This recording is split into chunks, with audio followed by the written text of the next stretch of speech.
is you beat us 27-7. Just swamped us. But the next year we won the state championship. So in any event, I fondly remember Cedartown. What I want to do is give you an idea of what's happening in the tax collection business.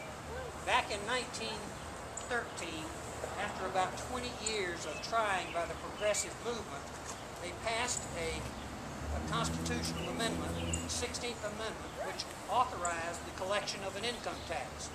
It was a wealth envy tax that was supposed to target the wealthy in New York and the Northeast sector that were oil barons and railroad barons and land barons and those kind of folks that populists, or at least the progressives, didn't think were paying their fair share. So passed the 13th Amendment, which authorized the income tax, and out of that came the IRS, whatever. And my thought and analogy is this: is the birthing of that amendment, I would say, was a sort of a cuddly little animal. And over the years, the last 99 years, it has grown into what's called, I would call, a woolly mammoth. And since then, there have been a number of tax amendments, or not amendments, but changes, simplifications. The last major one occurring in 1986, which simplified the tax code, changed them, got some loopholes out of it, whatever. But since then, it's been changed 20,000 times since 1986. So it's grown into this ugly thing. I mean, really massively ugly.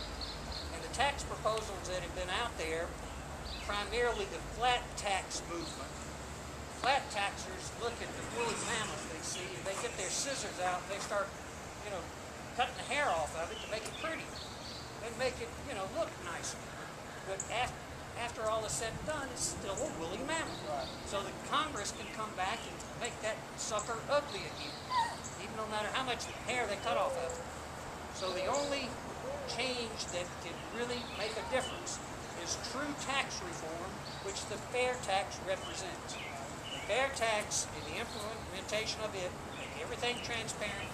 It would get rid of all income tax collection, the estate taxes, Social Security, Medicare, corporate income tax, FICA, Social Security, all of those would go away. The thing that would come from that would be that the repatriation of the monies that are held by corporations offshore, which some people estimate is in the $13 to $14 trillion range, would come back onshore.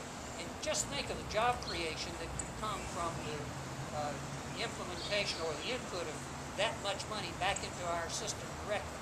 Companies would relocate their headquarters here. We'd have so many jobs that you wouldn't worry about the workers from the IRS and the CPAs and all those people that might be put out of business by the fair tax, but because there'd be so many good paying, I won't say ethical jobs, because those folks, there are a lot of good folks that work for the IRS and the CPA business, but there'd be so much work available, but that the unemployment rate would probably go down to 2% or less, because you're going to have some folks who won't work no matter what.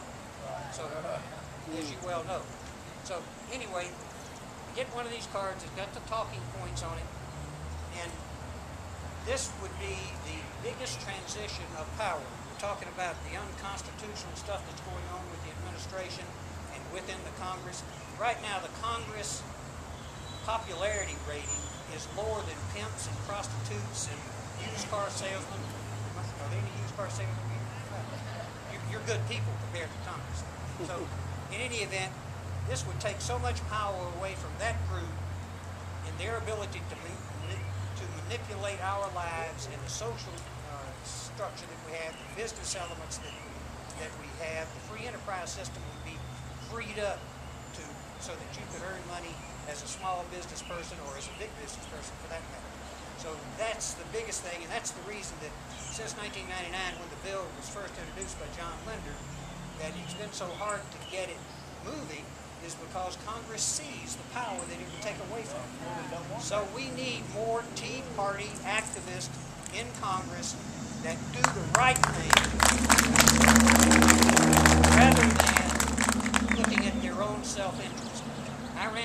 sent it a couple of years ago, and I really admire a lot of folks that are up there. And I lost handily, but the guy that beat me was a good guy, so I don't have any problem with that.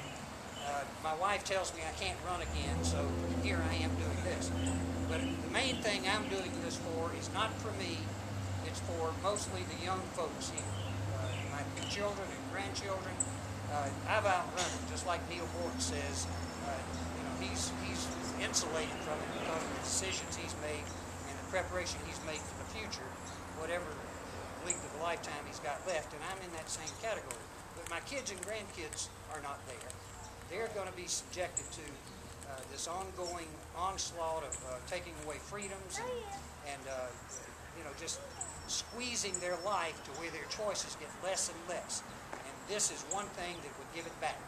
So with that having been said, most of the details or the questions that come up and people ask are where people are concerned.